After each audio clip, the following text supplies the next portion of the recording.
Welcome back to another Easter edition. Today I'm going to show you how I scaled, cleaned, trimmed, seasoned, and fried these lovely small jackfish. In Curacao we call them maspango, but back home there are some jackfish.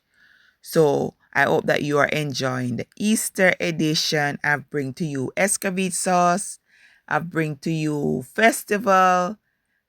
I shared Easter bun, and now I'm sharing how to fry a nice dried fish for our escovitch. You can use red snapper, you can use whichever fish of your choice, but these I have a lot of them in my freezer, so I'm getting rid of them. So continue watching, guys. Watch to the end.